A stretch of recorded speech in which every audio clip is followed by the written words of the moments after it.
देश को उप प्रधानमंत्री और हरियाणा को सीएम देने वाली इनेलो का स्टेट पार्टी का दर्जा खतरे में है। पार्टी का लंबा इतिहास रहा है। इसने लोक दल, जनता दल, समाजवादी जनता दल और हरियाणा लोक दल राष्ट्रीय से लेकर इनेलो तक का सफर तय किया है।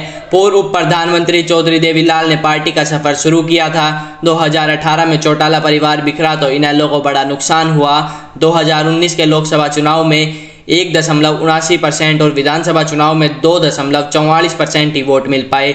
लोकसभा में कोई सीट नहीं मिली। विधानसभा में सिर्फ पार्टी के प्रधान महासचिव अभय चौटाला अपनी सीट बचा पाए। इस बार भी कम से कम 6% वोट और एक सीट या 8% वोट नहीं मिले तो स्टेट पार्टी का दर्जा व चश्मे का चुनाव निशान तक छीन सकता है। अब आपको बताते हैं इनेलो का सफर अब तक कैसा रहा। 1998 में ताऊ देवीलाल के समय जन्मी इस पार्टी का इंडियन नेशनल लोकदल नाम पड़ा। 1999 में इसी नाम से चुनाव लड़ा गया। भाजपा के साथ गठबंधन किया और दोनों ने 5-5 सीटों पर चुनाव लड़ा और जीत भी दर्ज की। 2000 में विधानसभा चुनाव इनेलो ने भाजपा के साथ गठबंधन में लड़ा। इनेलो ने 62 और भाजपा ने 29 उम्मीदवार उतारे। इनेलो ने 47, भाजपा ने 6 सीटें जीती।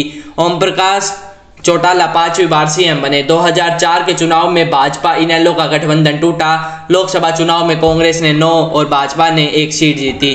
2005 में विधानसभा चुनाव में इनेलो को सिर्फ 9 सीटों पर जीत मिली। 2009 के लोकसभा चुनाव में इनेलो कोई भी सीट नहीं जीत सकी, लेकिन विधानसभा चुनाव में 32 सीटों पर जीत हासिल की।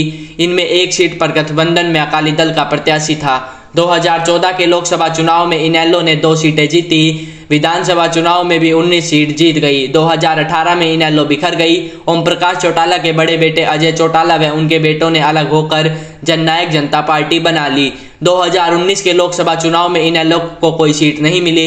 विधानसभा चुनाव में भी 1 ही सीट पर जीत मिली। पंजाब एंड हरियाणा हाईकोर्ट के एडवोकेट हेमंत कुमार का कहना है कि किसी भी पार्टी को लगातार 2 चुनाव लोकसभा व विधानसभा में निर्धारित वोट नहीं मिलते तो स्टेट पार्टी का दर्जा छिन जाता है। लोकसभा चुनाव में 6% वोट, 1 सीट या फिर 8% वोट की जरूरत होती है। विधानसभा में 6% वोट और 2 सीटें होनी चाहिए। नियम के अनुसार अगर लगातार 2 चुनाव में ये सब नहीं होता है तो पार्टी का चुनाव चिन्ह भी छिन सकता है।